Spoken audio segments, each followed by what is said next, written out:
came to ASU, I'm from a small town, and so San Angelo and Angelo State really appealed to me because of the smaller classes, the more hometown feel. It wasn't such a huge community that I felt like I would be lost in it. And I knew from the very beginning that I wanted to be in communication, and I was fortunate enough to have taken some dual credit classes. And so when I first came to campus, I was able to go ahead and get into communication classes. I didn't have to take quite so many of those first freshman year sessions. And so, a couple of classes in, and I just thrived in it, loved it, and was able to stick with it. I got my undergrad and my graduate degree in communication, and I just have loved it, enjoyed the classes, enjoyed the environment, the support from the professors during my time at ASU, and was able to use it. I think communication is such a diverse degree. You can go and do anything with it, really. There are a lot of job positions, things, different opportunities within your community that you can leverage your knowledge of communication and really put it to good use. And I remember my mom kicked me out of the nest, and she brought me to school a week early. I actually went through sorority recruitment my freshman year, and I think that really helped me as a young college student get my bearings and find my network and really grow a group of people to support me. I remember she went on a cruise her first week. She said, "I'm done with you. You're off in college now. Great." So I was kind of on my own when we first started, and I really don't feel like I've faced a whole lot of challenges. I feel like ASU was a very welcoming place, and I was able to find people here to support me, whether that be in the College of Communication or within the sorority or within other professors and faculty, staff, administrators here at ASU. It seems like this was always just a very welcoming and supporting environment. I really would kind of mention too, Dr. Smith was the head of our department when I was here at ASU, and just such. I remember one of my first interactions with her. My friend and I had new freshmen had met. We had stumbled in towards the end of the semester into her senior advising session accidentally. And so she's here, here we are, two freshmen sitting in the room trying to figure out what's going on and how to get settled for our next semester of classes. And, she was like, "We all are in the wrong spot because I'm here advising seniors." And of course, we're so sorry, we'll go. And she said, no, just hang out for a minute. Let me get them settled, and then I'll help you. And I remember she sat down and took extra time sitting with the two of us, my friend and I, working her class schedule out. And I think that was really amazing because she could have said, "Hey, no, come back and, come tomorrow when your freshman advising section is," or whatever. And so from there on, just tremendous support, that's always stood out to me. But as I grew within the department, from freshman to senior, and then even into my graduate school years, she was fantastic. Took many classes with her. Also, Dr. Pacheco, he was definitely one of my fan favorites. I really enjoyed his classes.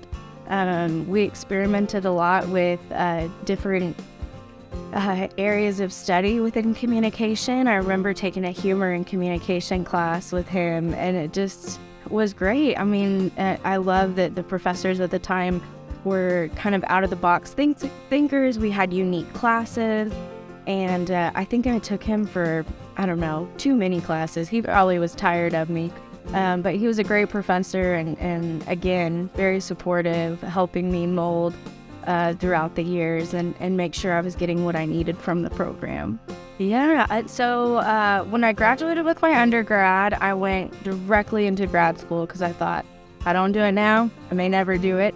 And I was kind of in a unique spot because a lot of folks use a graduate degree in communication to go on to teach, right? The next step is kind of teaching and maybe even a doctorate. And I wasn't sure that was really the path for me. I didn't really have a desire to be a teacher.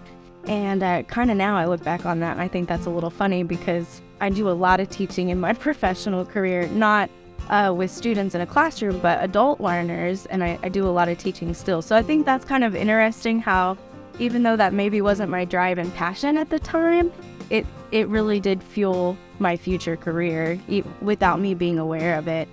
And so I went straight into grad school, loved it. It was very trying, very challenging.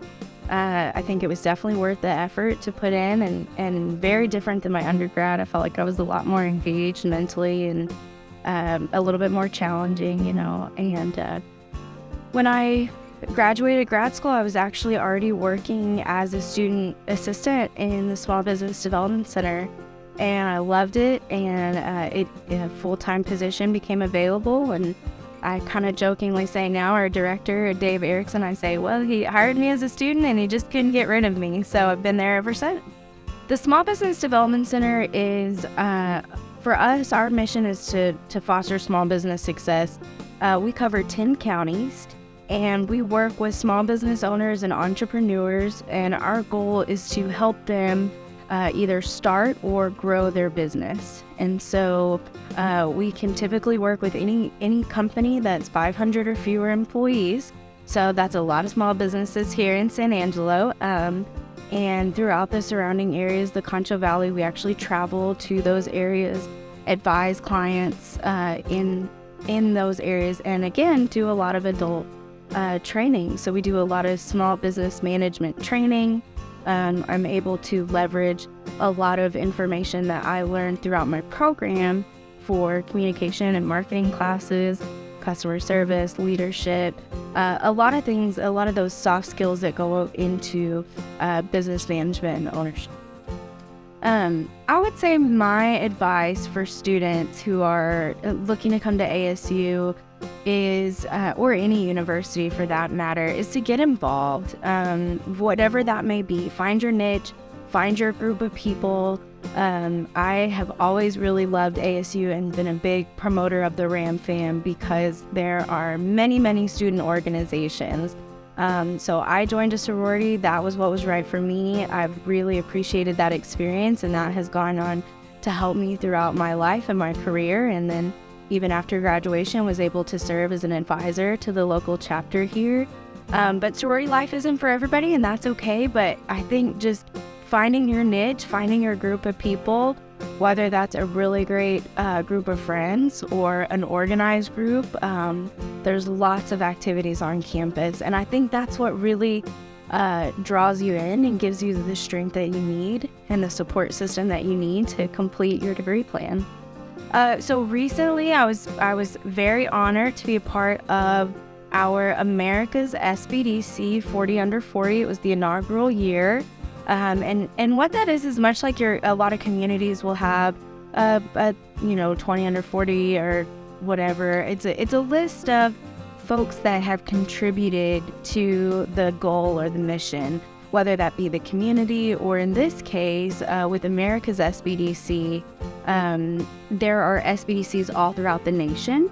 And we all serve small business clients through a partnership with the Small Business Administration.